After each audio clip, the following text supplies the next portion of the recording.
tolerate any disruption or outbursts of any kind. Please silence any mobile devices that may sound off during these proceedings. And when speaking before the Commission, if you care to, do state your name for the record. I'd like to take roll at this time.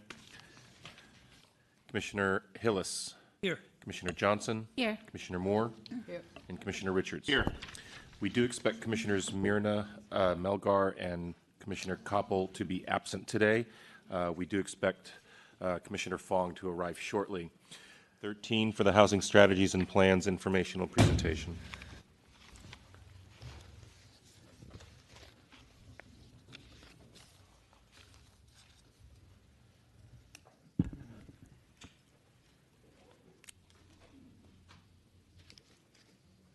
You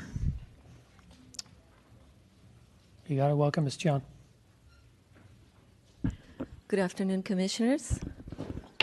Medium Chin, Planning Department staff. I was just checking if Judson True was in the room to join us for the presentation.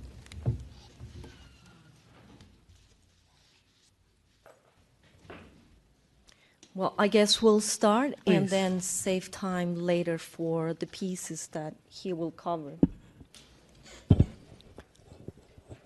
This is the second briefing that we're bringing you on housing. This one is focused on housing strategies and plans. And as we mentioned in our briefing a couple of weeks ago, we're going through a period of sustained economic growth that has led to a substantial production of housing and jobs. It has also led to high construction costs and high housing prices. Some of those impacts have resulted in the displacement of Latino, Black, low-income, and middle-income households. In spite of many of these challenges, we review with you a substantial and robust housing pipeline of more than 70,000 units and major investments on housing affordability. We also provided you a picture of the variety of projects that are in the making and the distribution throughout the city. So today we want to focus on our work in San Francisco as well as at the regional and state level. We will start with San Francisco, and we have the pleasure and the opportunity to have Judson True, Director of Housing Delivery, to brief you on the work that is coming up and some of the priorities within his shop. Thank you. Welcome, Mr. True. Thank you so much. Thank you, Miriam, and thank you to the Planning Department and the Commission for having me here today. Acting President Hillis and other commissioners, it's great to be back before you after being absent for a number of years and to see some very familiar and also new faces. So it's an honor to be here and an honor to be back with the city and county, working for Mayor Breed and working on behalf of all San Franciscans to get housing built, more housing built more quickly. I'm going to be very brief and then be available for your questions. I really just wanted to highlight that I started almost exactly a month ago, the first Friday of January. And with the mandate per the mayor to move housing projects forward faster and to implement necessary administrative changes to streamline the permitting process. So there's with any new position, there's a lot of definition that's going to come over time. But I wanted to just briefly talk about my initial focus and what I've been working on so far. Of course, I've been talking to quite a few different folks around the city, department heads and city staff in particular, to understand what's happening now with some of the post-entitlement work in particular, and then come up with some recommendations and to implement some changes as I work with the mayor and the rest of the mayor's office team. My initial focus is on getting the 100% affordable projects delivered more quickly, so as issues arise with them, and also systematic changes in the process for getting them to go vertical. That's one of my initial tasks. And then I also am looking at the projects that are coming out of all of the development agreements that have been approved in the city that we're all very familiar with. And there are more than 10 now. And I know a few weeks ago, all of you heard the pipeline report, and for the first time, the city has over 70,000 units in the overall housing pipeline and over 50,000 approved units. And what I'm saying here is that more than 40,000 of those approved and entitled units are in the larger development agreement projects ranging from Pier 70 and Mission Rock to Park Merced and beyond. And there's a particular effort that the city goes through to get all of the horizontal infrastructure, for example, built for those projects that's different than maybe a typical infill project. And there's a great deal of intense work that goes on there with the city that I'm helping with. I have many observations as I've coming back to the city and kind of refining those day by day as I talk to people and learn new information. But I think it's fairly obvious that in order to get this housing delivered more quickly, we need improved interdepartmental communication and also decision making to reduce sort of the timelines for the various permits and plans that are part of this work. And I think there are existing structures that do facilitate that communication. And in the past few years, we've seen improvement, but there's always more improvement to be made. I think sometimes decisions get deferred as long as possible, and sometimes that makes a lot of sense. And sometimes you see sort of a accretion and accumulation of unmade decisions that when it comes to critical path, you have too many critical path decisions at once to get a particular street grid done or a utility plan approved or whatever the case may be.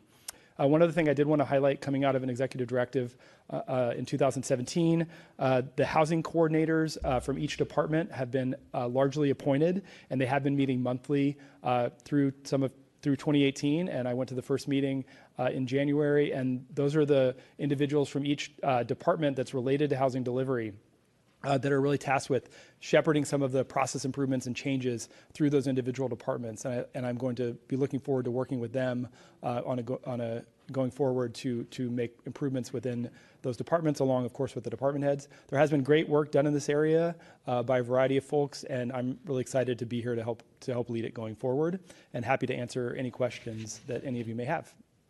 Okay. Can we do that after public after comment? The presentation, sure. I'll be Does right that here. help? Yep. Thank you. Thank you, Mr. True. Thank you.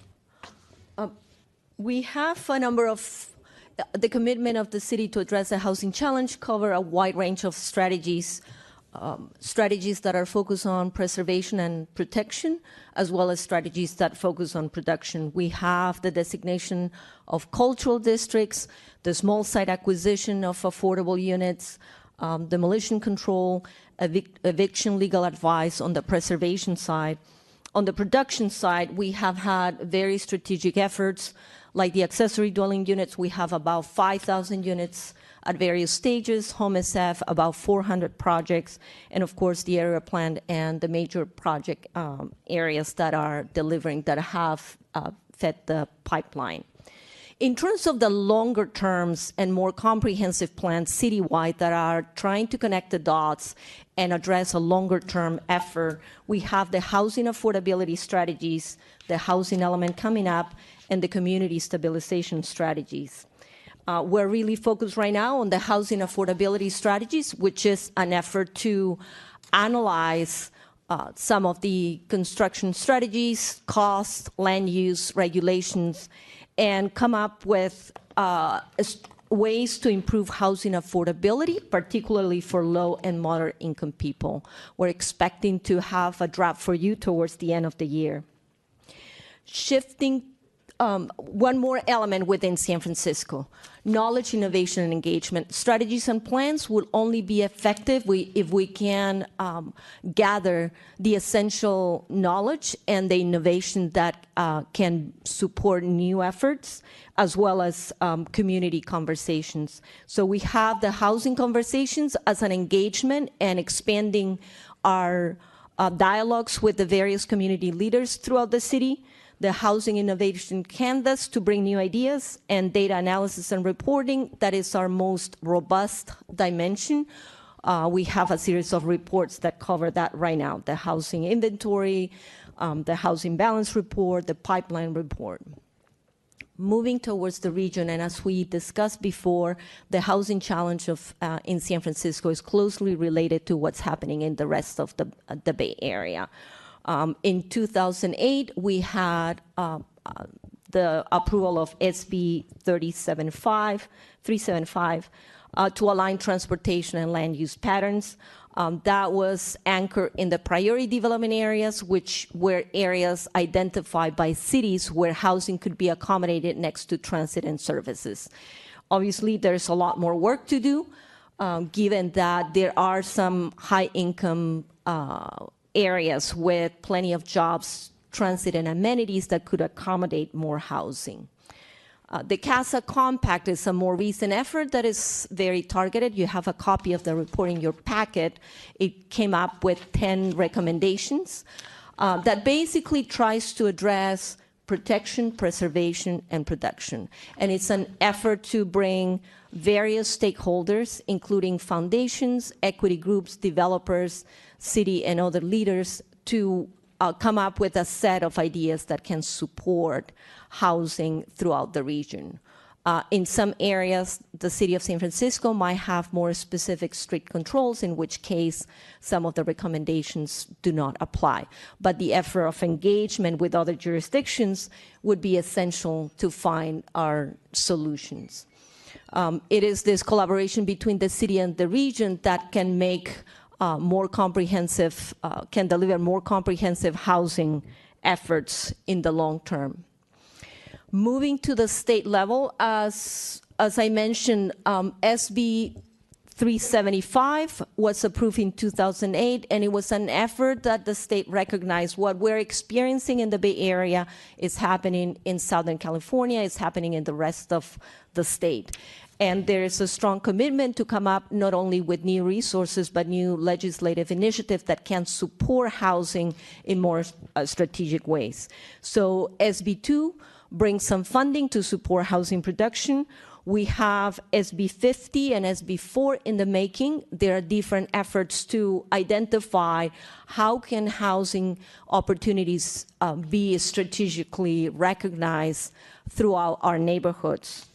More recently, Governor Newsom proposed budget. It brings some of the substantial resources, $2 billion. The most important component, probably the increase in tax credit for low-income housing, and other elements to support homelessness, as well as to support the solution to homeless challenges and middle-income housing. There are also strong incentives to address the communities that have the capacity but have not been able so far to contribute towards the housing solution. This is a picture of SB50, which recognizes some of the elements of this type of legislation, this type of strategy. So it is about having higher capacity next to transit infrastructure, addressing the affordable housing component, and dealing with density and parking constraints. This also recognized the need to exempt non-residential land, areas that are essential for other type of uses, whether it's open space or industrial land, existing rental housing, as well as sensitive communities that might have been exposed to major displacement. Again, this is the skeleton of the legislation, and more discussion we're expecting over the next few weeks. The point, again, is how the state legislation and funding, in coordination with some of the regional initiatives and efforts to support our housing solutions, relate to the work that we're doing here in San Francisco. So we have organized some of the work that we're doing under these categories that, in summary, allows us to enable sites and to support construction of entitled projects while addressing some of the protection and preservation of affordable housing. Those elements need to be combined. Over the long term, the task is really to identify new forms new places and new neighborhoods where we can accommodate our future residents. And this can only happen if we have a strong engagement with our communities and allow for some level of innovation. And of course, this work is not in isolation, as we have presented 2 weeks ago. We will succeed if we're able to collaborate at the regional level and coordinate with our state partner agencies. I want to recognize the work of the housing team, James Papas and Paolo Ikesoe, as well as the data and analysis team, Teresa Ojeda and Gary Chen, in preparing this briefing for you. Thank you. Thank you very much, Ms. Joan. We'll open this up for public comment, and then I'm sure we'll have questions and comments. I've got a number of speaker cards: Paul Weber, George Wooding, James Park, Lorraine Petty, Lou Ann Bosson. Others are welcome to speak too. Just line up on the screen side of the room.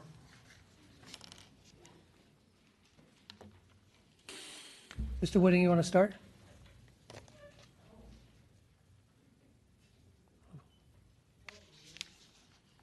Go ahead, Mr. Ware, or whomever. 3 minutes. We're generous. Thank you for the time. Thank you. Good morning, Commissioners. I wanted to say first, CASA was a foregone conclusion, a regional entity writing its own report, voting on its own report, coming up with its own conclusions. The $1.5 billion in taxes will make it harder for SF to issue our own long-term debt, and we will feel the impact over time. Jumping to SB50, it's just a redo of SB827. I think Commissioner Richards hit the nail on the head when he says, I read the same report, no effect on housing supply. When you upzone, no price increases, or prices will increase, not decrease. No affordable housing will be built. If you look at last year's RENA figures, you'll see that 108% of the housing built was market rate, and 19% was affordable housing. And an interesting side effect of all this building up is, contrary to popular belief, upzoning actually near transportation actually has a great increase in greenhouse gas emissions, as opposed to diminishing them, which you would think with the trains and people taking all this transportation would decrease, but it does not. I think SB 50 is a joke in that we've seen it before, and it's also a red herring in that it is just simply a bunch of place marker bills, and it is CASA and SB 50 what we are supposed to get excited about, while other bills and legislation from the state will slide by without any attention at all from this commission or the citizenry. So please look at the lack of FAR requirements in 850. There are none, which means rather than building density, you're allowing people to build large buildings Thank you. that are empty. Thank you. Thank you, Mr. Wooding. Next speaker, please, Mr. Weber.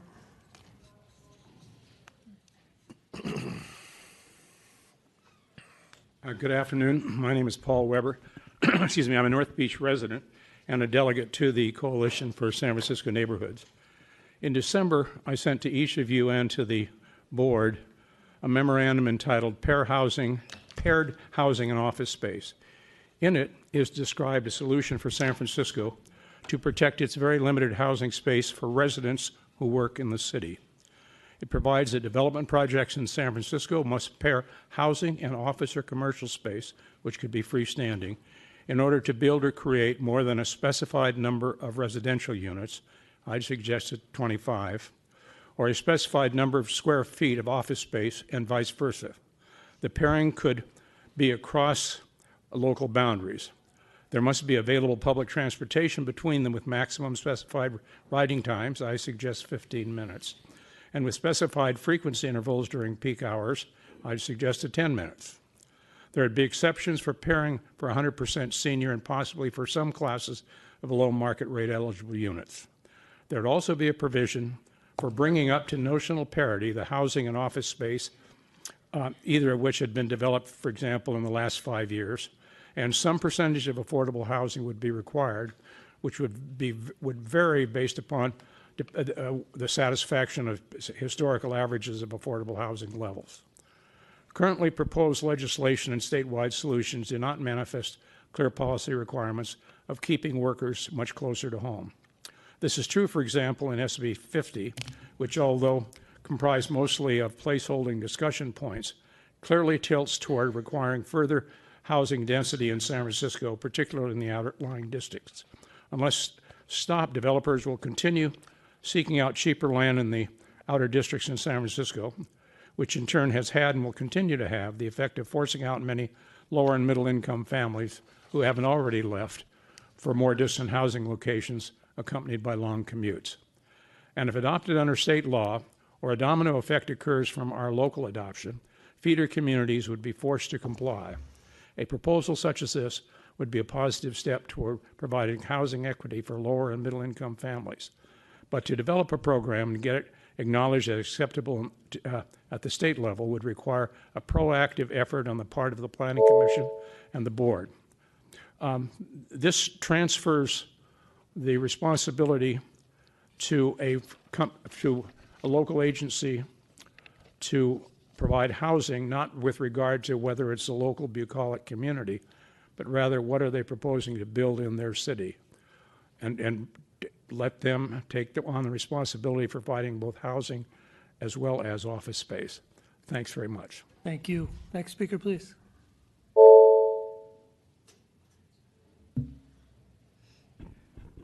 Good afternoon, Commissioners. My name is James Park, and I'm a resident of the Sunset.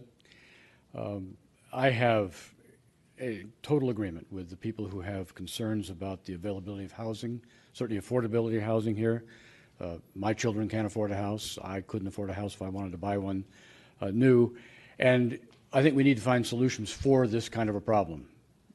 The difficulty that I have is that opinion pieces like CASA and the rationale behind this kind of here's how we solve this major and very complex problem is, I believe, pandering to the first few elements of CASA are trying to pacify and solve the impact of unbridled growth and unbridled building of buildings and density in the city. The end of it is how to find the money, the billions of dollars that are extra tax money to afford it. And the central piece of it is how do we take away the responsibility from the Planning Commission, from San Francisco, from the neighborhoods who depend on their representatives, and pull it all together in a pyramid up to the state where real estate interests and the people who profit from building have a much better focus and a much stronger issue and solution that benefits them and not us.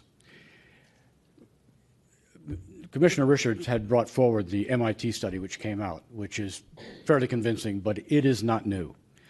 If you look at research and academia, the London School of Economics has come out with almost the same kind of pronouncement about density not equaling affordable housing, as well as the University of Toronto and a number of other universities. And I can cite those studies if you want at some point.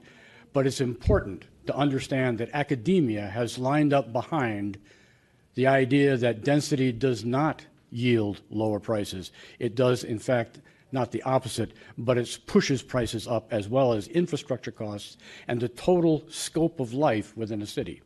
So CASA is, I think, a shill trying to usurp again, as SB 827 tried to do, the ability of the neighborhoods in this city and in California to determine their own futures.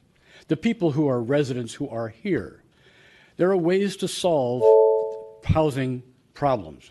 One of them is what Intel did back in the Silicon Valley days. They did not grow infinitely in Santa Clara. They moved to Folsom, and then they moved to Oregon, and they moved to Washington, and they moved to Arizona. They had a diaspora of their manufacturing so that they could have reasonable housing for their employees. Why don't we take a page out of that book? Why don't we do all the telecommuting that we pronounce that we have? Why don't we exercise telecommuting?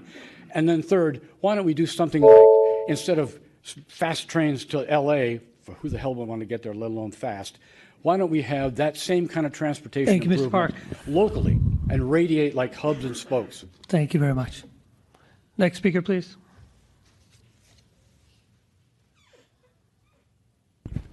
Good afternoon, Commissioners. Lorraine Petty here. I'm a senior, and I'm an affordable housing advocate living in District 5.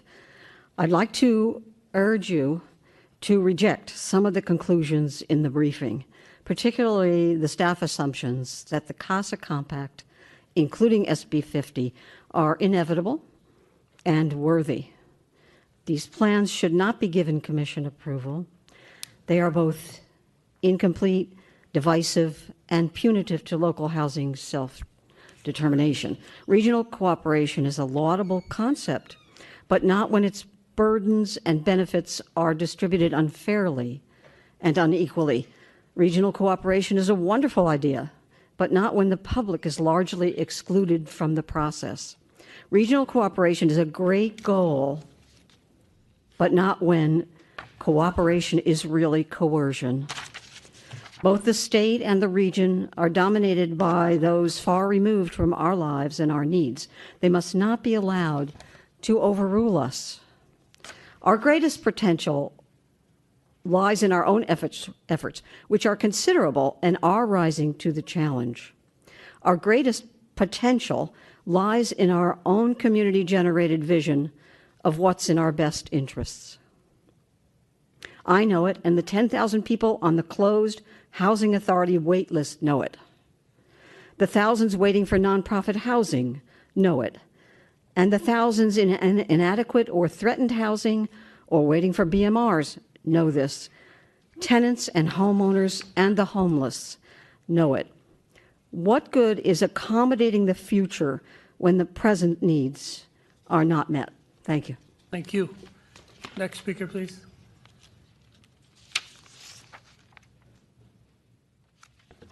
Good afternoon, Commissioners. My name is Lou Ann Basson, and sir, I have the letters for you. Thank you. I have a letter to each of you, and I ask that you include it in your packet and that you read it at a later date. Obviously, you can't do it now. I've read the memo by Ms. Cheon, and while it's interesting and covers many points, there are a number of points that were either ignored or omitted.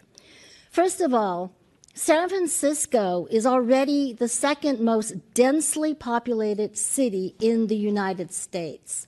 The current density right now is 18,679 people per square mile, exceeded only by New York at 27,000.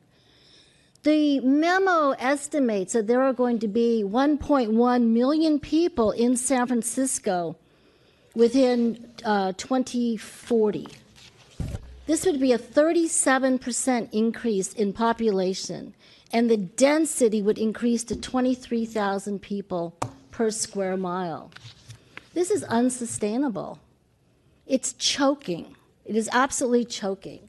Another thing that was not included in the memo was the fact that San Francisco's geography is constrained on all sides, on 3 sides by water and on the 4th side by the San Mateo County line, meaning that the only place to go is up. There's very little available free land in San Francisco. Do we want San Francisco to turn into another Manhattan? I posit that most people in San Francisco say no. They don't want that. A third item that was not mentioned in the memo is the fact that the city and the developers are the ones who are profiting. The developers are going to make their profits, and the city stands to gain a lot of money from property taxes for every unit that is built. If you take one footprint of a single-family home and turn that into an 8-story building with 40 units, that is a lot of tax revenue for the city. And the city is ravenous for this. We need to keep this in mind. Another point not mentioned is our environmental issues and sustainability. We don't have enough water now in San Francisco. We are just coming off of a drought. The state of California has already threatened to cut our water supplies by 20 to 40%. We can't sustain additional people, not to mention earthquakes and fires. We had an earthquake yesterday. Another point that people need to consider is that the promise of affordable homes for all is unrealistic and it's impractical. And just because people come to San Francisco and demand housing does not mean that the government should just jump and respond. Last, we need to look. Everybody's got 3 minutes. Thank you very much. We have your letter too. Existing housing stock. Thank you. Thank you. Thanks. Next speaker, please. Hello, Commissioners. David Wu with the South of the Market Community Action Network.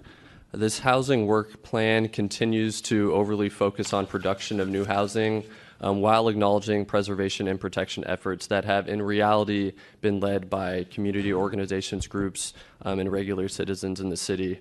The continued focus on production as the solution to housing issues and the housing crisis in San Francisco is ironic considering the facts presented by the Planning Department's own memo to the Planning Commission submitted today that describes San Francisco's very high rate of housing production, especially when compared to other cities. However, while San Francisco has continued to build more housing, rents and land values continue to rise, evictions continue, and displacement is commonplace. Not only is housing production, which is overwhelmingly skewed towards the development of luxury housing, is not bringing down prices, it is actively gentrifying neighborhoods across the city as housing development is focused on rates of returns for investors and maximizing profit, not on actually housing people and stabilizing people. Therefore, a continued focus on the production of luxury housing is not just mind-boggling, it will continue to further gentrify our neighborhoods in San Francisco and continue to push people out. You only have to look at the ways in which this increased supply will come about: streamlining, deregulating, upzoning.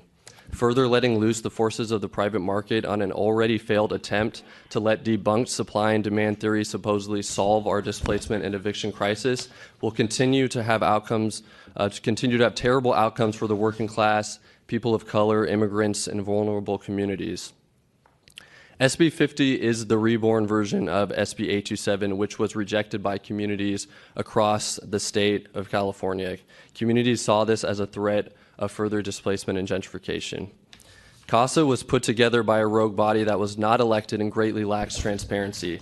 Guided by private interests such as developers and big tech, CASA represents another attack on vulnerable communities in San Francisco and the Bay Area. Plan Bay Area, like SB50 and CASA, prioritizes the needs of luxury development at the expense of communities already facing displacement. Protecting vulnerable communities is how you prevent displacement. We must focus on things like passing a strong Community Opportunity to Purchase Act to allow nonprofits to secure existing rent-controlled buildings. We need a funding source for site acquisition and affordable housing that is not inherently tied to the production of luxury market rate housing and the decimation of existing communities.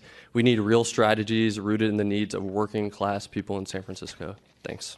Thank you. Next speaker, please. Good afternoon again, Commissioners. Corey Smith on behalf of the San Francisco Housing Action Coalition. I always appreciate 3 minutes. I feel like this could be a 30-minute speech for about everybody up here, but we'd be here all day. Okay, so just kind of a few points. Number one, it got mentioned earlier, the MIT study that shows upzoning alone does not solve our affordability crisis. It said nothing about adding lots of density over a long period of time not having an impact on our affordability crisis. I totally agree. If we upzone the city and don't build anything, that upzoning will be completely pointless and absolutely worthless. I think that upzoning is step one, and then building more housing would be step two. Over the last 40 years, we've really had a local control system here in the state of California, and I think everybody in this room probably unanimously agrees that our housing situation today is as bad as anything could possibly be. So back to kind of Einstein's theory of insanity, why would we think that, well, if local control got us into this problem, obviously the solution would be more control for local jurisdictions. It's natural that people act in their own self-interest. I understand that. And again, when we talk about a regional problem, having regional solutions is the logical way, in my opinion, and many other people's opinions, of actually solving this thing. And we do have the ability, we might be wrong. Maybe supply and demand does not work on a regional scale. But considering what got us into this mess, why wouldn't trying a different set of solutions be a good idea?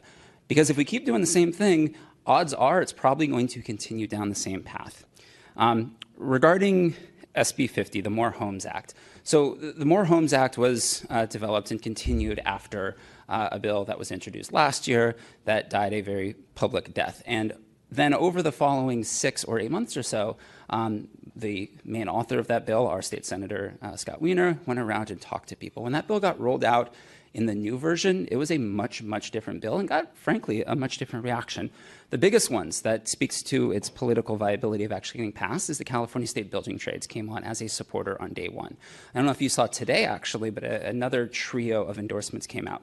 The Nonprofit Housing Association of Northern California, which represents, it's the largest group in Northern California that represents affordable housing, Habitat for Humanity, and the League of Conservation Voters all came out today with their endorsement and support of SB50.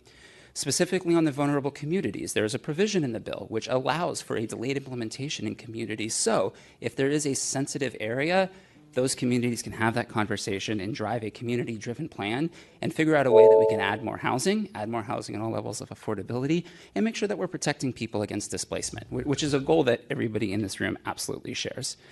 One last point that was made, this will result in a lot more property taxes for the city and a lot more revenue for the city. I think that is friggin' awesome.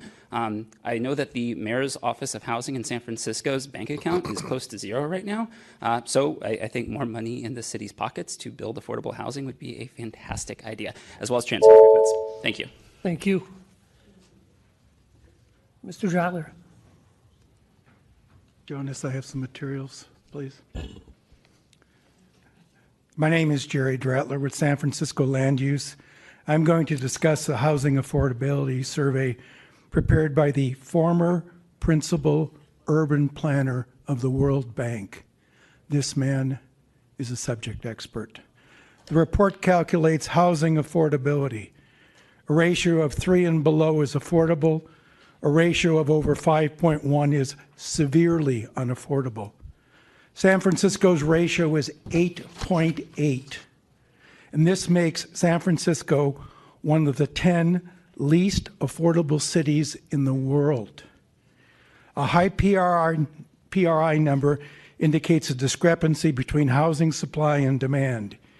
Each city should conduct a detailed root cause analysis to understand their PIR ratio and benchmark their development practices against cities with a low PIR and high economic growth like Auckland, New Zealand. Another point, unaffordable housing misallocates resources and has a negative impact on the entire economy. 2 economists calculated the misallocation represents 9.4% of U.S. GDP in 2014. The report identifies 3 myths embraced by politicians and urban planners. I'm going to try and go through all 3. One of my favorites is the compact city fallacy. A city can accommodate increasing income and population through densification of the existing built-up area, because expansion into greenfield would result in sprawl. In some urban locations, removing housing regulations would allow housing supply to increase. However, the growth generated by densification of existing built-up areas is both slow and limited. Existing low-rise residential areas must be acquired, the occupants relocated before the developers can replace them with new, taller buildings with more housing units. That's number 3. I like number 1. Planners know how to allocate land equitably through the design of increasingly complex zoning regulations while ignoring pricing signals. Complex new zoning regulations allow only the construction of luxury housing for which the minimum requirements are not binding. My summary just highlights a few aspects of this excellent report. I gave you a full copy. The takeaway from the report is unaffordable housing is not unavoidable and should not be a consequence of economic success. Thank you very much. Thank you. Next speaker, please.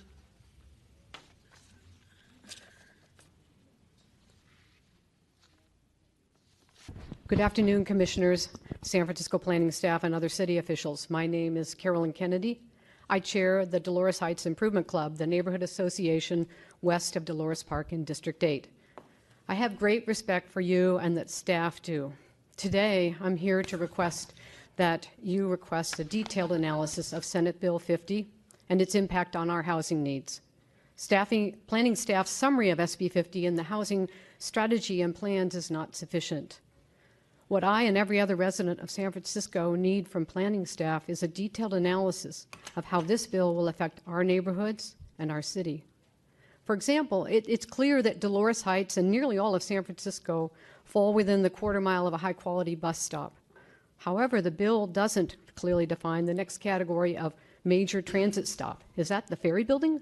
Is it all BART stops? Is it my J Church stop at the top of Dolores Park at 20th and Church? The bill also states that qualifying projects will receive, quote, up to 3 incentives and concessions pursuant to subdivision D of section 65915, end quote. I'm not a legislative analyst. However, this obscure reference has me worried. I need planning staff to explain what these incentives and concessions are and how they change a project's height, setbacks, and other elements, and how they impact our city. With a detailed analysis of SB 50, we can then ask, how well does SB 50 solve our housing crisis in San Francisco? Our city exceeds its RHNA goals for market rate housing. So do we need more incentives to build market rate housing? Or does San Francisco need more affordable housing? Your department's housing balance report documented this crisis situation. We are not closing the gap in affordable housing quickly enough, well enough. So my layperson's read of SB 50, it will mandate more incentives and concessions and will not produce more affordable housing over and above San Francisco's current inclusionary requirements. And more affordable housing is what's desperately needed in our city. I ask you, commissioners, planning staff, why offer developers more incentives to produce more market rate housing in one of the hottest real estate markets in our country? Why not offer these incentives and concessions in return for a higher percentage of affordable units so that these valuable locations give San Francisco more affordable housing over and above our current inclusionary? Maybe this can also be aligned with San Francisco's affordable housing funds and programs to provide more incentives and subsidies to help us get that affordable housing in the pipeline and built. So on behalf of Dolores Heights residents, I ask that planning staff analyze SB 50 and comment on how well it addresses our affordable housing crisis. Thank you very much. Thank you. Ms. Ram. Good afternoon, Commissioners. Ozzie Realm with Noe Neighborhood Council and San Francisco Land Use Coalition. So I'm here today to comment on SB50, and I just wanted to say that Ms. Kennedy's comments were right on mark, and that is what we really need, affordable housing. What's missing from SB50 is that it does not encourage building of affordable housing, and of course, it is very uneven in terms of its spreading of production of even BMR and regular market rate units. So Senator Wiener touts his generous offering of honoring local government's anti-demolition laws, but not unless they are consistent with the Housing Accountability Act. His SB 50 deregulates density laws and allows for unlimited number of units. So let's see. How would you be able to consider, you as, the commission, other circumstances such as affordability when you're asked to authorize the demolition of a modest RH1 home to replace that with an RH99 structure? The density deregulation effectively gets rid of our demolition controls. Then we have his other generous offering of inclusionary requirements, except that by allowing developers to use local inclusionary laws, such as the one in San Francisco and Cupertino, he lets them fee out of BMR units instead of building them on site. Well, so much for housing crisis, and we need to build homes. So where are these units going to be built? And once again, 96% of San Francisco is impacted when 96% of the peninsula and Silicon Valley is left untouched. While San Francisco was upzoning its eastern neighborhoods and building apartments after apartments, these suburban outposts were busy building office parks after office parks, with the most offending county being the San Mateo County. Overhead, please.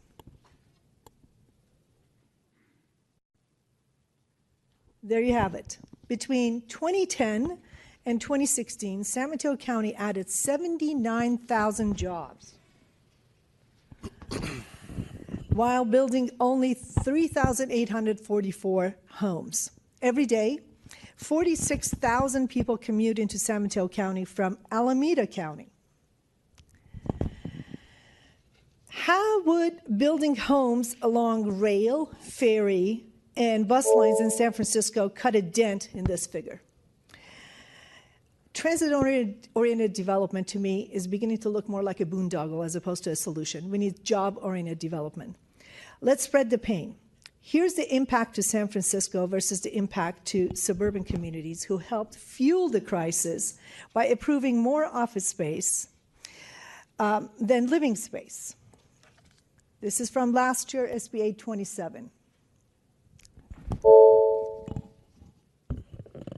Thank you, Ms. Rahm. Next speaker, please.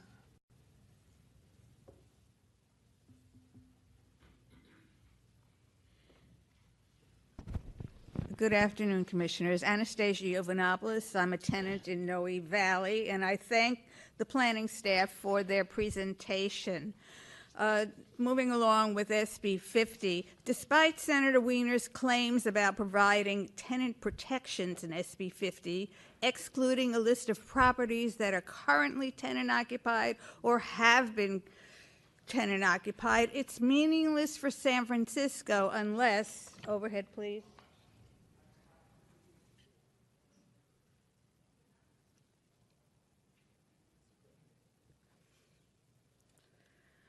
we have a rental registry. I ask you, Commissioners, how do you suggest we implement this bill if we don't know if the properties have been tenant occupied or are tenant occupied? You've had this problem before, you know, in cases of Iris Canada, Carl Jensen. The greatest threat tenants face is displacement from their homes, and tenant protections don't go far enough. San Francisco needs to create a rental registry so we know exactly where tenants live and what properties are tenant occupied. It's fundamental to creating housing policy, safeguarding against tenant displacement, and preserving our existing affordable housing stock. Ellen Wu from Urban Habitat was invited to participate on the CASA steering committee. However, she's chosen not to sign onto the compact, and with her permission, I quote, The final compact falls short in protecting vulnerable communities from the risk of continued displacement. Policymakers need to put in place strong tenant protection policies before introducing any upzoning and streamlining of market rate housing. In addition, no upzoning or streamlining should take place in communities at risk for displacement and gentrification. These places should be identified based on geographical analysis developed with meaningful community engagement. Elements of CASA Compact will now be turned into state bills and move through the legislative process. We must continue advocating solutions to the housing crisis that are rooted in racial justice, self-determination, and decommodified housing alternatives, and stop false solutions that continue to tear apart low-income communities and communities of color. I look forward to a discussion here at the Commission by Planning on SB50 and getting into it. Thank you. Thank you. Next speaker, please. Good afternoon. Teresa Flandrick from Senior and Disability Action. I ask you, please, to think about CASA did not, who was at the table and who was not. A lot was talked about in terms of current workforce and future workforce, but not our retired workforce. Again, the AMI levels have been quite skewed, especially over the last 6 years, so that for the median income for seniors today in this city is actually at $21,000 annually. So for whom are we building? Again, you know, SB50, to think of Scott Wiener as a former San Francisco supervisor who also lives here, we were not at the table in terms of the Anti-Displacement Coalition. Those who know on the ground what is going on for tenants, how things are working, how even good things like soft story retrofits are being used to actually harm tenants. So this is what I ask you to think of, who's actually at the table and who is not, and why wouldn't Scott Wiener reach out to us as tenant advocates? He did not. And so when you think about these pieces of legislation or a pact, again, what is the input? What is the real picture? If we had also a registry, this is very true, you would know where we have buildings, where we are losing units, and how we are losing units. So through the demolitions, the merging, et cetera. So we need to have a clear picture as to what we have, to know what we can build, and before any regional pact talks about how are we going to benefit as a city, are other cities going to benefit, were other cities actually reached out to in terms of tenant protections to be able to claim there are tenant protections in this. So I ask you to please consider those things today. Thank you. Thank you. Next speaker, please, Ms. Shudish.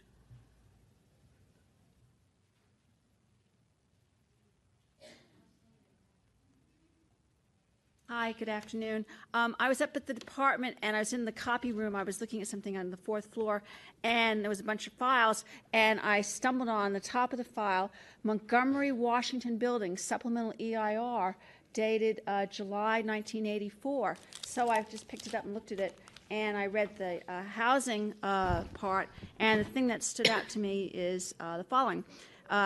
Despite rising housing prices and rents, the private market continues to be unable to produce enough new housing to relieve competitive pressures. Because of high costs of land, financing, construction, the private market cannot produce housing that is affordable to many households. Nothing new. They said the same thing about the regional issue of housing back in 1984.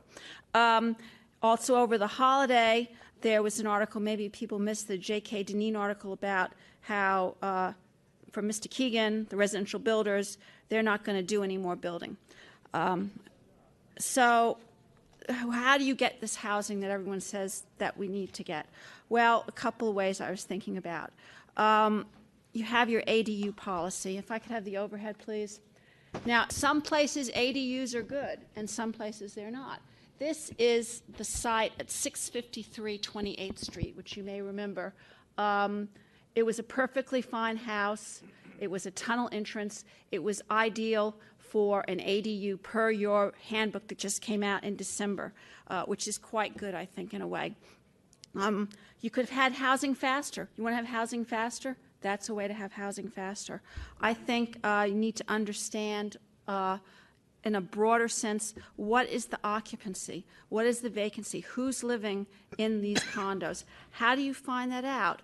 Well, maybe the water department could preserve privacy of tenants or owners of these buildings, the condos, and you could see what the water usage is. That would give you a sense of how many units are actually occupied full-time or are sitting empty or just there as placeholders for people's income. I mean, that would be an interesting statistic to know. And I think the other thing that's really important is the tenure of housing that you approve needs to be considered. If you're going to densify in the RHs, you need to know, are they condos or are they going to be rental? And I think that's a big issue in terms of affordability and occupancy. And I hope that can be considered in the future. Thank you very much. Thank you, Ms. Shudish. Ms. Howard.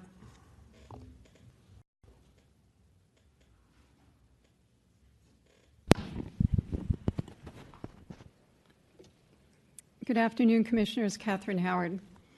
It is said that all politics is local.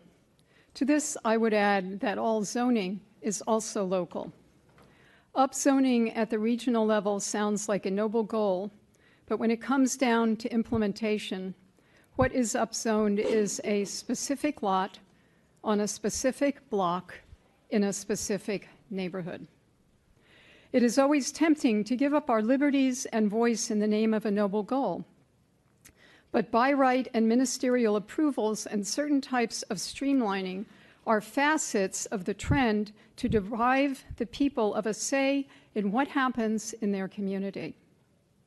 As with giving up any rights, this is a slippery slope that will lead to further disenfranchisement of the people. Please look at all these proposals and legislation with an eye not only to what might be gained, but also to what will definitely be lost. Thank you. Thank you. Next speaker, please.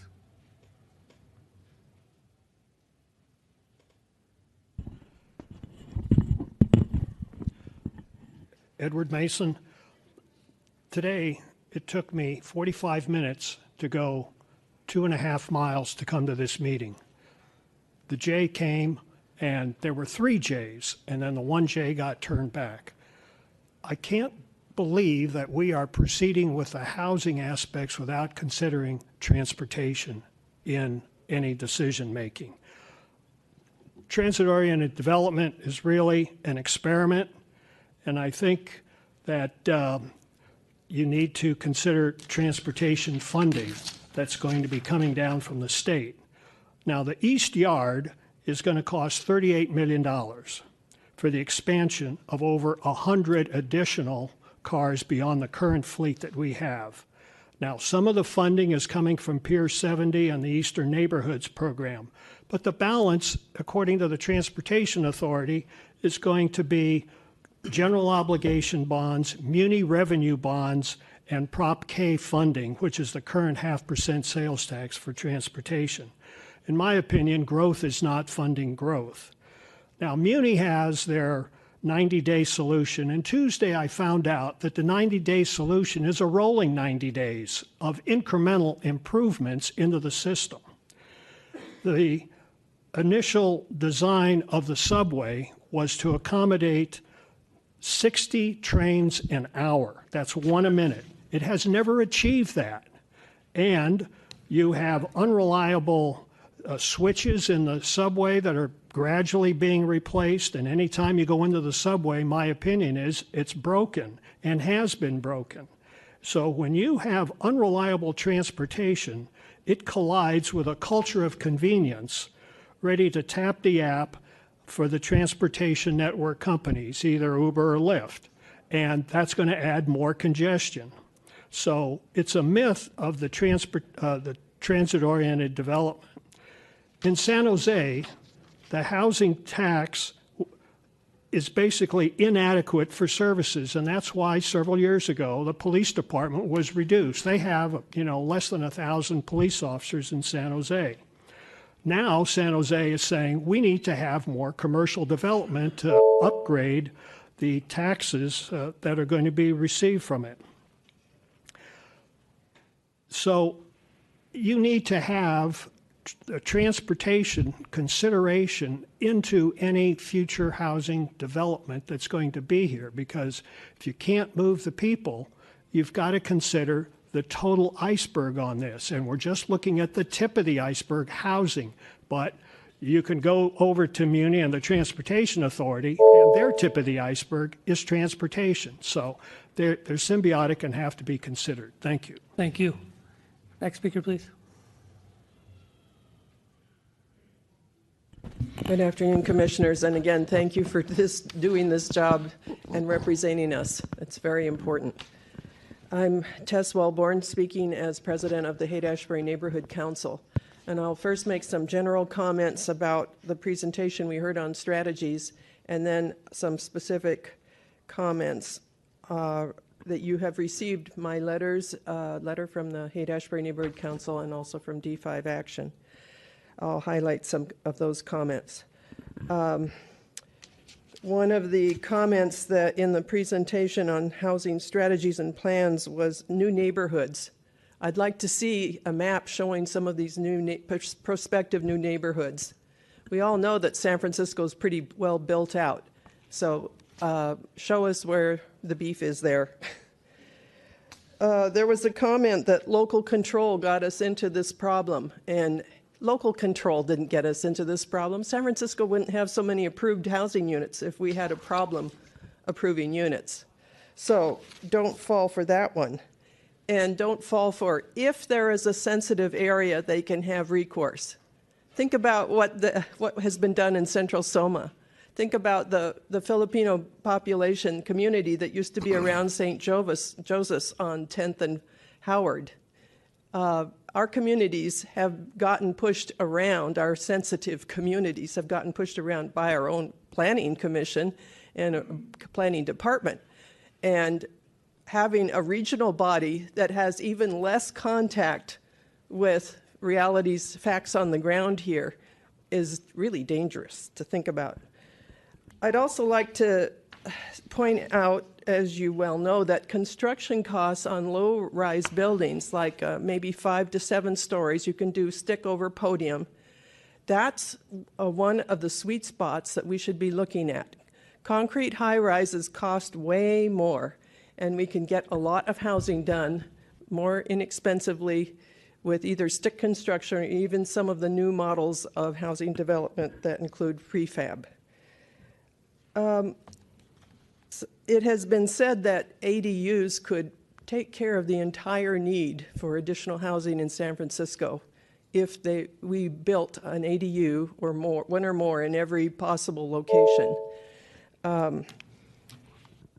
There is a lot that people do not know about ADUs. They don't know fully what it would mean if they have a rent-controlled ADU. They don't know what code changes that implies, or what a relationship with the rent board and pass-throughs mean. CASA itself never had a public hearing. It has only 10% affordable. We would laugh in San Francisco if you said only 10% affordable. Thank you. Thank you.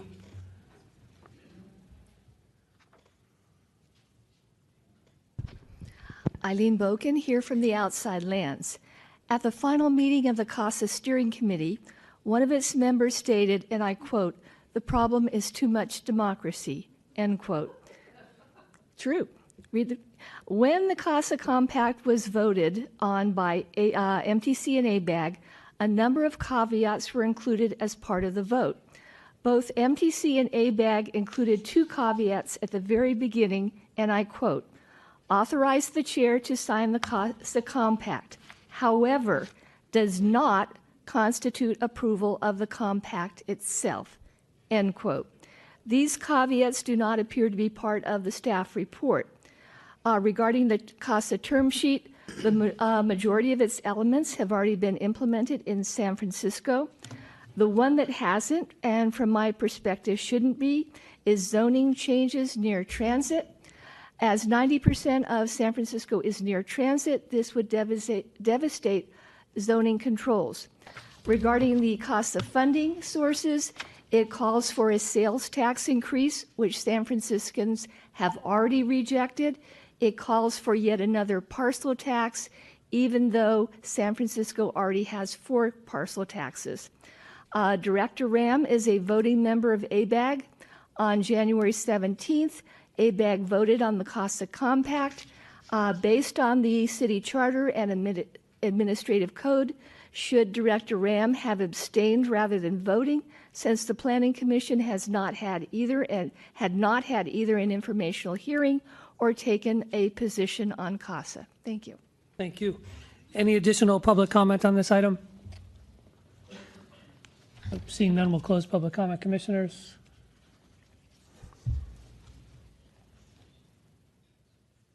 Commissioner Richards? I seem like I'm always the one that wants to go first. Commissioner Fong, would you like to go first? Go ahead. Go ahead. Oh, go ahead. Okay. So this is a great overview. Obviously there's a lot of moving pieces here. We've got the regional solutions, the state solutions, and each one of them have their own series of interplay amongst each other. I guess the biggest question I have coming out of this is, for this city, and then maybe for the 9-county Bay Area, what's the total cost of the solution in dollars? And then the second question, and what's the total cost to the solution in number of units needed? So what are we working towards? What do we need to get to, really? I mean, I know when Mayor Lee put a bond measure on the ballot a couple of years ago, 3 years ago, for $500 million in transportation. In the speech, he said, well, we've got a $9 billion problem, and here's my solution of $500 million bond. And my response in my head was, why aren't we going for the $9 billion and forget the $500 million, because you're not solving the problem, because transportation is experiencing incredible amount of gridlock. I think we really need to understand the impact of SB50. And the reason I'm saying that is, if you look at how SB50 was kind of sold, on one of the pages it says preservation of local control under this legislation, all housing projects will still be subject to environmental review under the CEQA Act and existing labor employment standards for new construction. Local development fees, community engagement processes, architectural design review for each housing development will remain as is. Additionally, a local government retains existing authority to ban, prohibit, or restrict demolition of existing housing consistent with the Housing Accountability Act. Come on, 792 Cap, 137 Clayton, the list goes on and on and on. We struggled here with demolition and what the new project was in terms of additional density and what our powers were, which were pretty much none. So let's call a spade a spade. We're going to be hearing the demolition legislation coming in February. I think it's the 21st. Let's really put it through the context lens.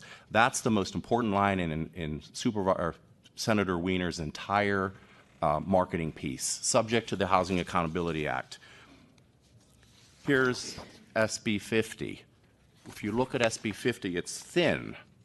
It's like a few pages, I don't know, maybe 6 pages, 5.5 pages. But there's some things in here that when you actually go down and look on page, what's this, 1566, page 4, it refers to 3 incentives and concessions pursuant to subdivision D of section 65915, which is 24 pages. So what are we getting here? So incentives, concessions, and waivers under the density bonus are by right projects. They're code complying. We can't say no. Are we saying here under SB50 that every project that seeks the SB50 exemption is now going to be code complying? So therefore, our discretionary action is 0 again? I mean, we're going to go from 90-some% discretionary to probably low single digits if everybody uses SB50, because remember SB50 rezoned the entire, SB27 rezoned the entire city, and with the addition of the schools rich and the jobs rich areas, wouldn't be surprised that it's 100% of the city. So clearly we need a real deep analysis of SB50, just like our great staff did last year on 827. They produced lots of documents. We had 2 hearings on it. Here's the papers and all my notes. I think we need that. SB50 is more complicated than 827, and it has more of an impact. And if you don't believe me, there was a page here in the staff report. I just want to make sure that everybody understands the impact of the bill. If people understand it and they want it, that's great. But let's make sure people realize what it is. This diagram here is what I call the money shot. This page 15 that shows the transit line, the type of development, quarter mile, half mile, and then your single family homes. That's really take your neighborhood, and actually this is what you're going to start seeing. And I worry that with no demolition controls, because you're adding additional density and the Housing Accountability Act applies, it's just going to be we're going to have a big steamroller roll over most of the city in the name of density.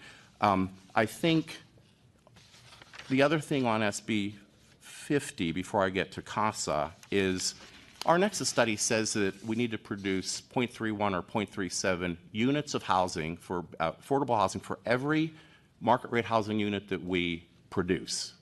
How in the hell can we keep producing housing at 0.19 and 0.24 or 0.10 under SB 50 and ever dig ourselves out of the hole that we need to dig ourselves out of? If SB 50 applied to, like SB 35, 50% affordable units that can combine commercial and market rate, I'd say I'm behind it. If it's 100, I'm even more behind it. And the reason is for-profit developers and nonprofit developers are competing for the same resource, the land. The for-profit developers get money to actually do site acquisition and planning. Nonprofit developers can't do that. They get financing for the construction and they don't get the upfront fees. And they have to piece together all this money to try to make a project work. So let's get behind SB 50 to build the right kind of housing that we need, which is the affordable housing. So let's take Senator Wiener's SB 35 standards and apply them to SB 50. And I'll be the first one to send my money into the campaign or to stand up there with him on the podium and say, we got a winner here, because that will get us out of the crisis that we're in. Building more market rate housing and not producing enough affordable housing to go with it is not going to get us there. It is not. Secondly, on CASA. CASA, I read the staff report, and the first thing that came to my mind was, what came first, the chicken or the egg? Because as you look at CASA and you look at the bills that, hold on, I have a lot of paper here. You look at the bills that actually have to support it, the 10 elements, these bills have been in process for a while. So it was a predetermined outcome that this is what we were going to get. And it was led by a group of people that that are affected, and I have no issue with them. They're the job creators. You had some equity folks. You had some elected folks. Apparently, there was even an article in today's Chronicle on page 1 about how the representatives to ABAG were actually chosen to vote on the CASA Compact. And a guy in Rohnert Park on page 1 got bounced off it because of his views on it. And that's a Rohnert Park issue or a Sonoma County issue. But if you look here, just cause eviction, rent cap. Okay, rent cap, Prop 10. It carried San Francisco 52%. It lost in the state 61 to 39%. My fear on CASA is if you need to join all these bills together because potentially they can work in concert with each other, but if you don't join them together, the sponsors don't agree on all these bills with all these authors and sponsors, not authors, sponsors can join them, you're going to get the worst of this, which is going to be the production piece, and you're not going to get the rent cap piece. Flowed into Palo Alto, flowed into other municipalities that voted down rent control by very large margins, and tell them that they're going to have rent caps, and they're going to say, what happened to Prop 10? What are you guys thinking?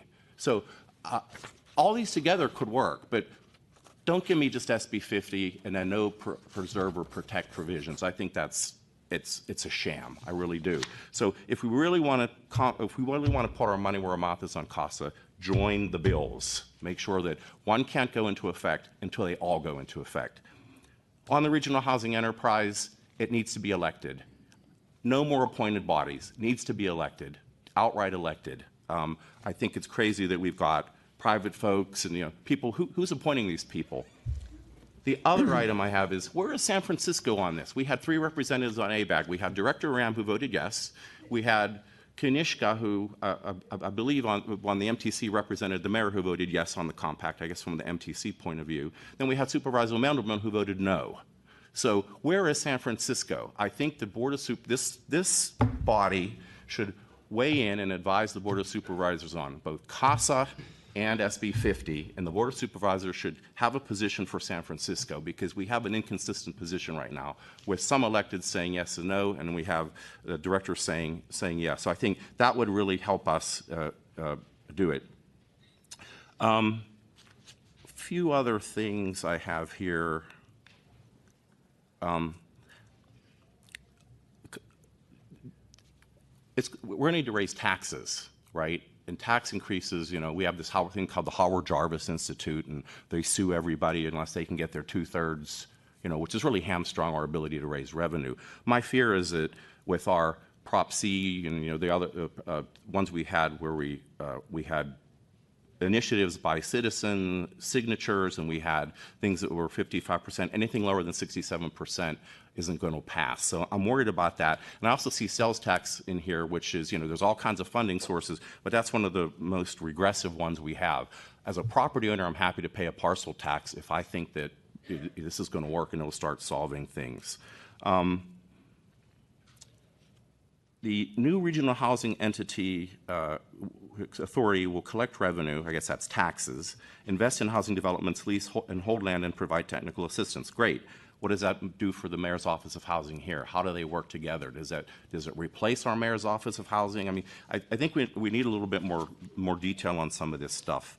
The other thing is, I'm sorry, I'm skipping around here. On the next page, we have such a big amount of data on studies and figures and everything. Let's put them all on the table and actually analyze them. So I have here, can we please do an inventory of everything that we know, starting with the Nexus study, the pipeline report, the zone capacity, the housing balance report, the housing inventory, the percent of each income level in each neighborhood that the Federal Reserve of San Francisco publishes in their Federal Reserve snapshot, the out-migration, the in-migration. I read on the out-migration we had 48,000 low-income people leave, but 60,000 high-income people came. So we had an increase in population of 12,000 of people that now were higher and whiter than the people that left. Number of jobs added, square footage of commercial area, commercial space is going to be approved each year under Prop M. Per square feet, how many workers is that? How many commute into the city and out of the city?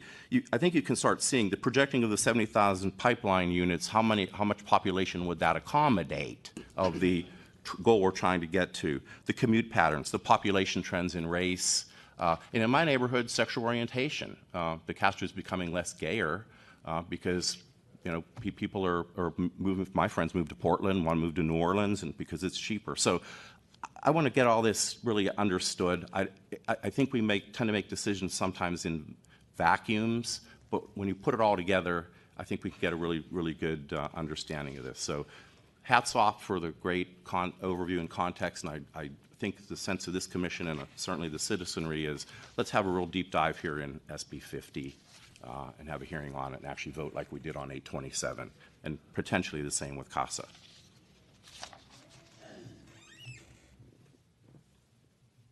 Anyone else on this? Commissioner Fong? Well, Commissioner Richards, that's quite a thing to follow up there. And I applaud and appreciate the amount of work that you put into this and other topics. I appreciate the ideas that you suggest and the problems that are presented. I think we're all struggling with similar kind of problems. I want to thank Mr. True for taking on this task. If anybody can sort of maybe wade through it, I'm hoping that you, and I think you have the ability to do that. I don't have any great ideas to add to it necessarily, but I do think that San Francisco is going to continue to grow. And it's a mistake for us to ignore and put our head in the sand thinking that San Francisco is going to be exactly the way it was. No large city in America is going to be exactly the way it was. This is where the jobs are. You guys all see the amount of technology, creativity that's happening in San Francisco, and I just see continued job growth there.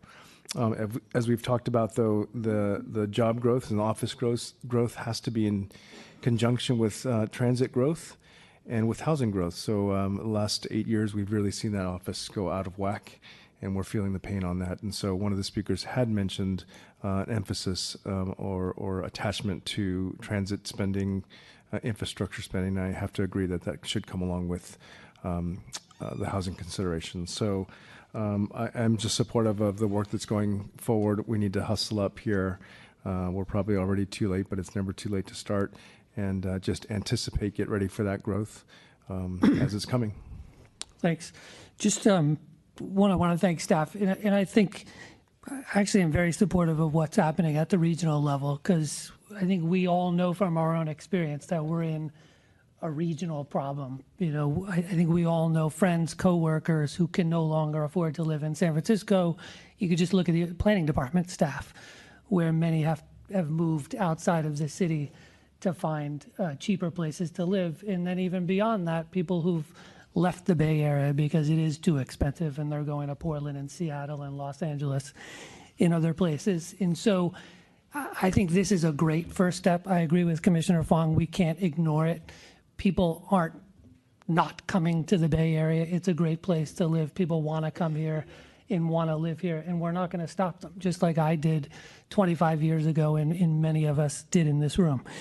I think what the most telling, if you're going to slog through all of the numbers and analysis, if you look at the kind of the information we got last week of how much housing is being built in the region, from 2000 to 2017, the region built 116,000 units. And if you assume we're going to build 50,000 more in the next 3 years, this decade is the lowest housing producing decade of the last 80 years.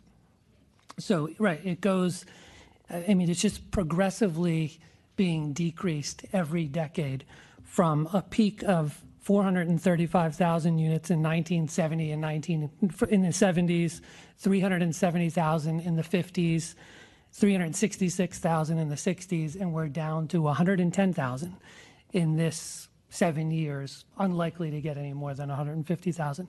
So this is clearly a regional issue of enormous proportions. I mean, if we say, you know, I know we can point to some random MIT study done by a graduate student about some neighborhood in Chicago, but I think it's fairly simple to look at. We are not producing near enough housing in the region.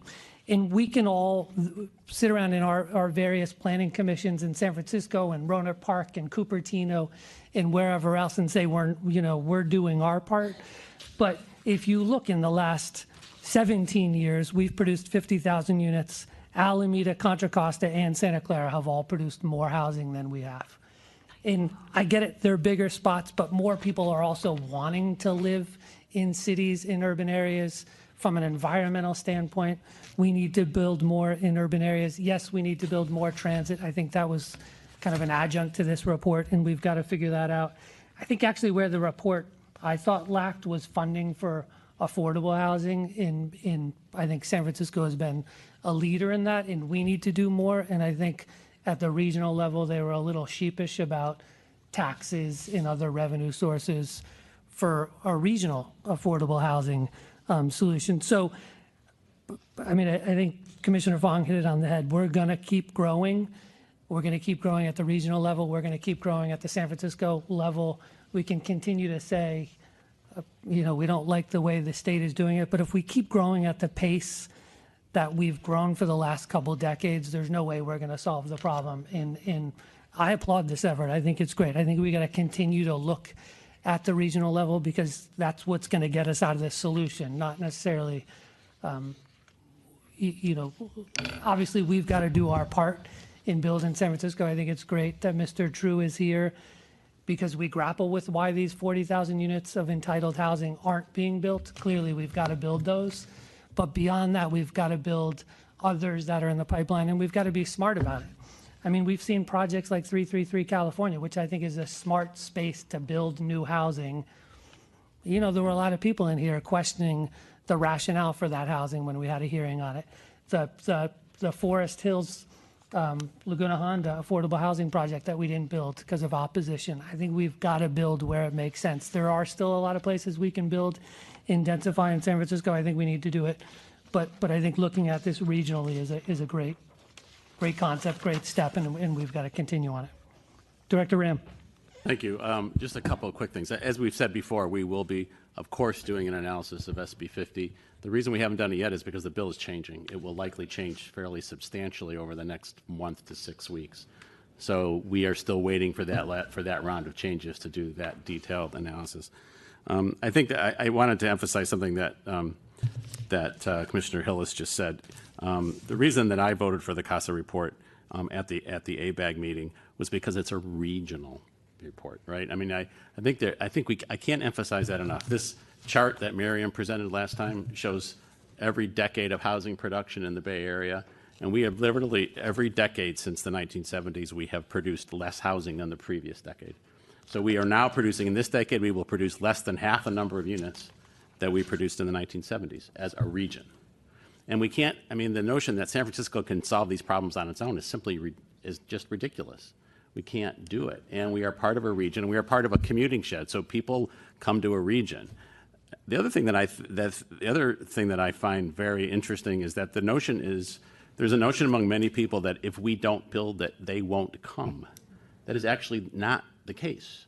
People, if you look at the population growth of this region and most regions in the country, the population grows before the housing is built. And that's because of the job growth, right? And so we seem to get it when we talk about the jobs housing imbalance. And the CASA numbers are, since 2010, 720,000 housing units and 720,000 jobs and 106,000 housing units. But those jobs relate to people and population growth. And so those folks are coming here, and yet the population is growing even if we don't build the housing. And in my view, it's not the buildings that cause the impacts on transportation and water and everything else. It's the people, and the people are coming whether we build the housing or not.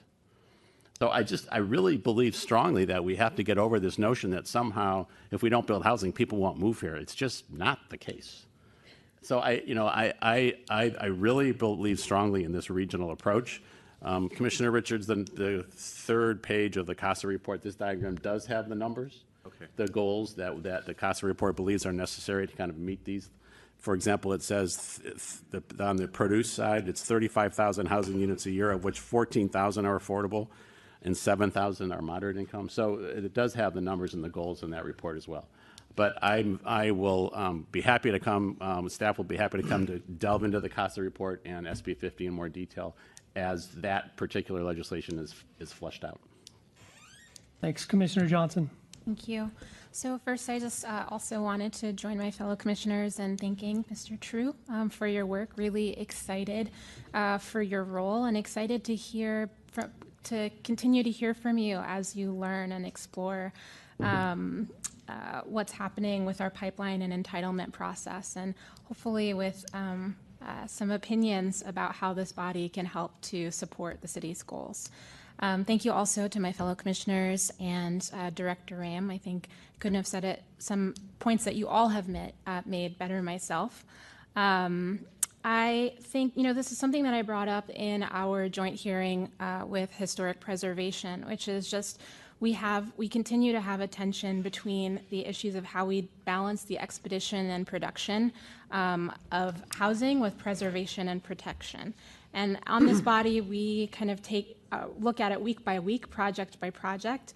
And what I see in this document is an opportunity which we all kind of already hold and embody to continue to take the long view and actually think beyond our city regionally about what needs to happen to make sure that we can do both.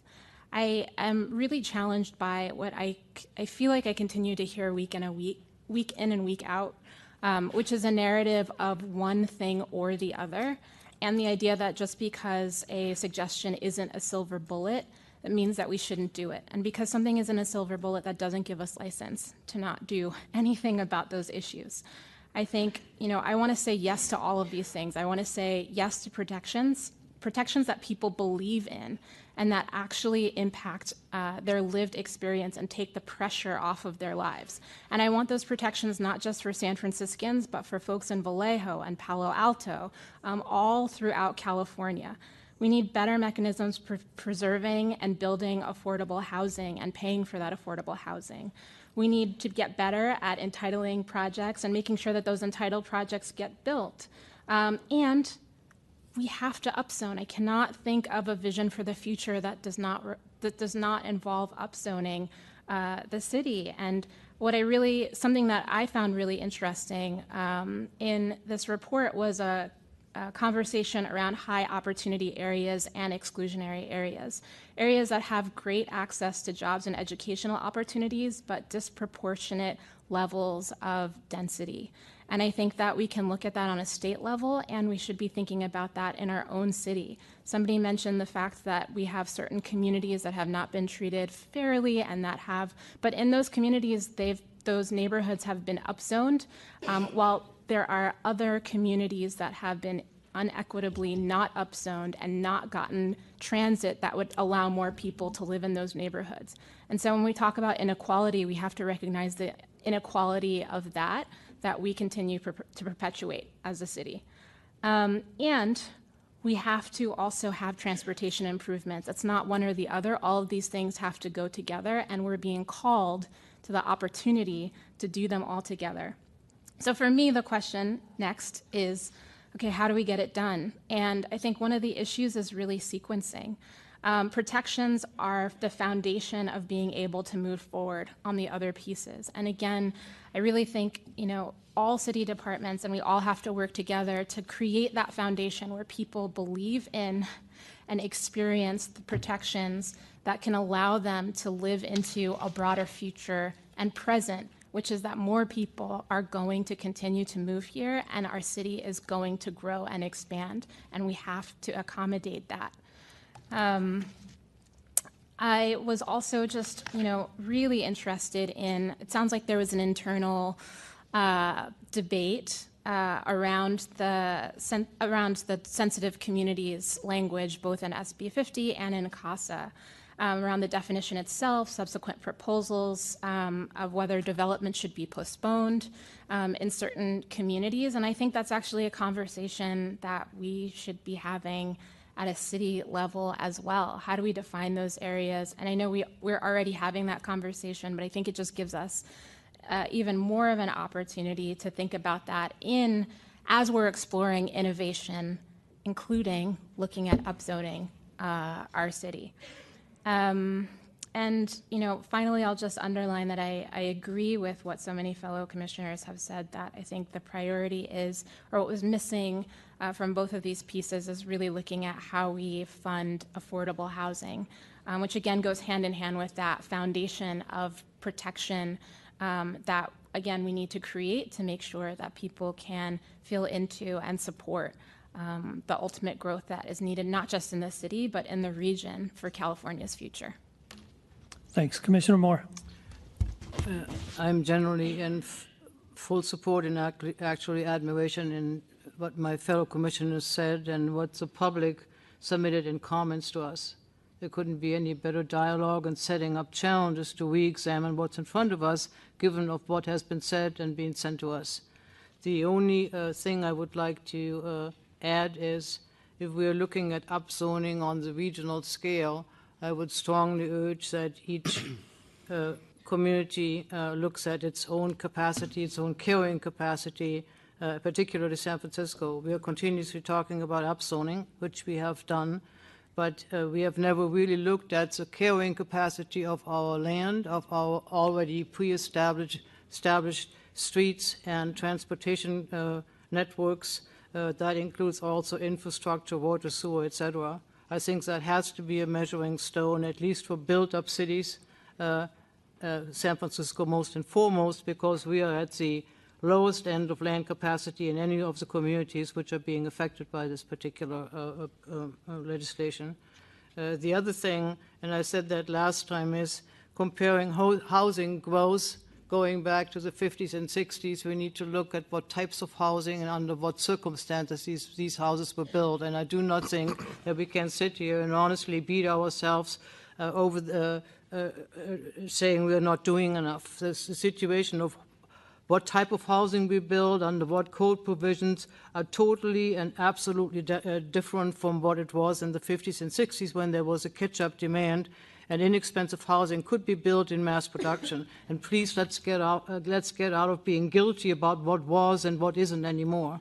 That goes the same thing when we're talking today about looking at housing growth by location in the region. I don't have any regrets. If you have plenty of land and continuous suburban mass production of housing at a much, much lower end, selling it high, building it low, that doesn't faze me, because we are basically doing densification by building super expensive high-rise housing, which nowhere gets near per square foot cost of what you're building out in the suburbs. I think that needs to be brought to the table as we are creating an even playing field, how to meet the state mandates if we want to basically if we have to succumb to from top-down regulations of how we build and how we live. That's all I want to say, and I'm actually, I have to admit it, I'm depressed by the honest and serious pushback and comments that I have received, all of them here printed out, and it's very difficult to sit here and have to think about it. My comment. Thank you. Can I just ask Mr. True a question? I mean, you've got kind of these entitled projects that we obviously all want to get built and help put a dent in the demand for housing. Are you, I know you're fairly new to this, and maybe you don't know the answer to this, but are you seeing that on a regional level, or is that a somewhat San Francisco unique phenomenon, that there's a huge amount of kind of pent-up entitled housing? Thank you, Commissioner Hillis, for that question. So I would actually hark back a little bit to my previous experience working at the State Assembly to answer that a little bit. And I think, I don't know the numbers by any means, but I know there are efforts to create newer sort of full communities in different parts of the Bay Area, whether it's a former, somewhat at former military bases like the Concord Naval Weapons Station, or you see over in Alameda. So I think some of those projects are comparable to some of the larger development agreement projects that I was talking about in San Francisco, and I think I also have some experience looking at larger developments around BART stations or other transit stations. But I think it's a worthy question to look to see kind of what the approved unit levels are around the region.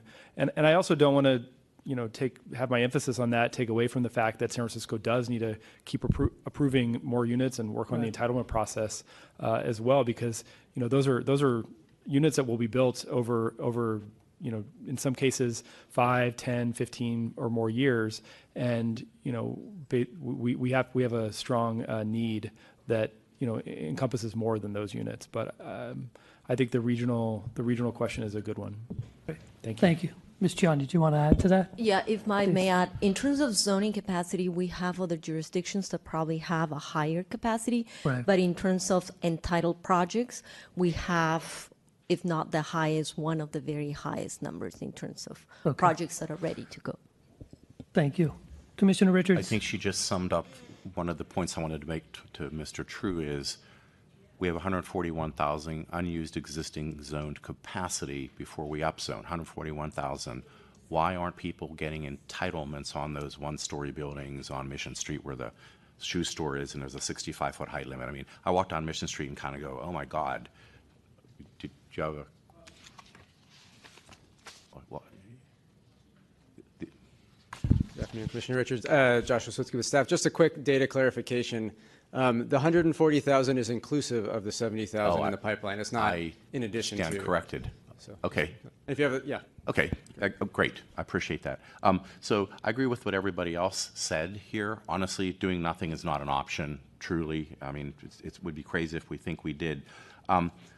just one of the quick one on sensitive communities. I thought, well, what is a sensitive community? I went to the website of MTC, and I went to the Federal Opportunity Zones website, and there are two very different things. I don't know what the definition was, but Governor Brown did choose. I actually saw, well, how did we come up with these opportunity zones? And they're very, very small in San Francisco, like tiny, but Governor Brown chose them, and I guess they reported it back to the federal government, and then they are now an opportunity zone to invest in. Did you have any? We can bring you a clear definition and the geographical designation of those areas. There have been multiple efforts to define that at the state, federal, and regional level, and each one has a slightly different set of indicators. For transportation purposes, there are the disadvantaged communities. More recently, in the CASA process, the sensitive communities based on some community input. And again, each one varies slightly, and we can summarize the information and send you that. Great. And one of the other things in terms of the sensitive communities is the worry that I have and that I've seen, again, I'll probably said this 5 times. I walked around a neighborhood in Los Angeles called Frogtown. Nobody ever wanted to live in it. It was between the I-10 freeway and the Los Angeles River, which was just horrible. And there's all these little bungalows. They're 700 square feet, 800 square feet. What's happening is that would probably be one of these kinds of zones that would be covered under SB50, but you have I confuse it, BlackRock and Morgan Stanley, whatever. They're buying all the homes up. So when the community, whatever's left of it, comes and says this is what we want our community plan to be, it's no longer the community owning it. So you've got this kind of big payout happening in 5 years or whenever those parcels are unlocked for development. So there's got to be something that I think prevents that kind of acquisition of large masses of properties for a community of concern or whatever that's no longer going to be there in 5 years because they don't own anything anymore. So something's got to be looked at there. It just doesn't make any sense. That is the intent of the communities of concern in general, that if we are supporting any level of investment because of the availability, because of the zoning, because of the infrastructure, the transit of the amenities, that comes with equally, if not stronger, protection controls that allows that existing communities to stay in place, whether it's supported through housing strategies, economic development, or cultural districts. It is that triangulation of efforts that will allow us to retain the integrity of those communities. Okay, great. I just have 3 really brief comments. I had seen Ms. Rogers in Chambers last week, and I said to her, you know, let's talk about this inclusionary, exclusionary type understanding what zoning is. And I went home and thought about it, and you had said we had Mr. Rothman come and speak to the department. I'd love to have Mr. Rothman come and speak to the commission and the public to educate us all about what he's found out on how zoning actually was redlining and things. I'd welcome that. One more data point. Everybody that I've mentioned taking the SB35 standards of 50% affordable or more and allowing mixed-use development within certain parameters, I said, would you support SB50 if it were that, minimum that?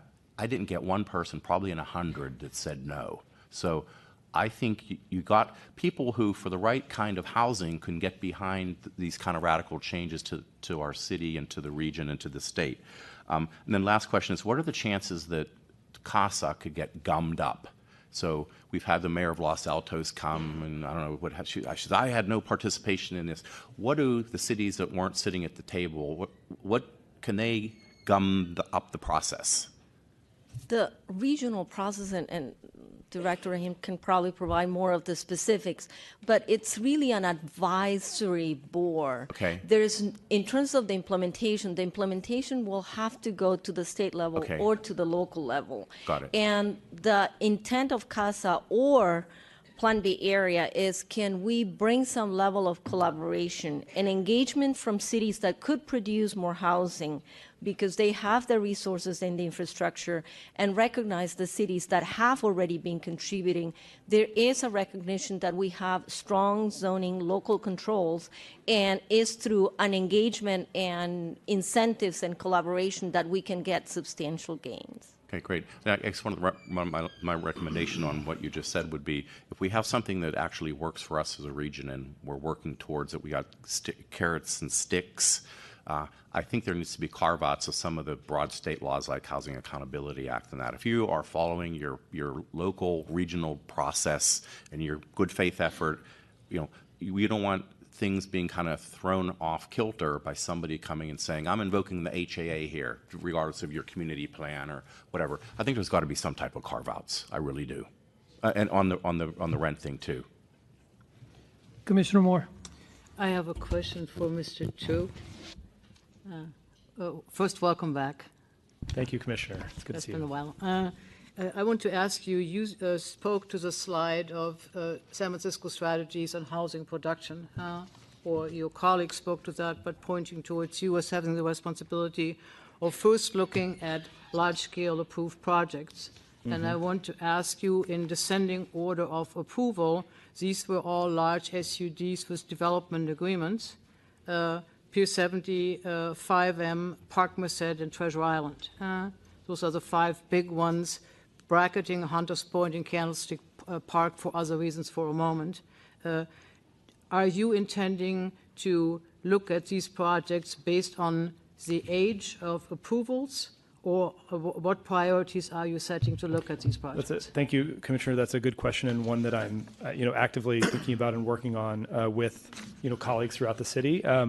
I think that different projects they all need to move forward. So I don't think that I'm in a position at this point to say this development agreement project needs to move faster than this other one. I think that they're all at different points, and we as a city have entered into agreement with these project sponsors to move these projects forward, and we need to have the capacity and the resources to advance them all. I think of them as they should, in theory, they should be at different stages. I mean, a lot of them, these were not all these development agreements were approved last year. Also, each project has its own particular challenges that may arise over the course of the process, whether it's through the legal process. Some of the project sponsors have financing challenges.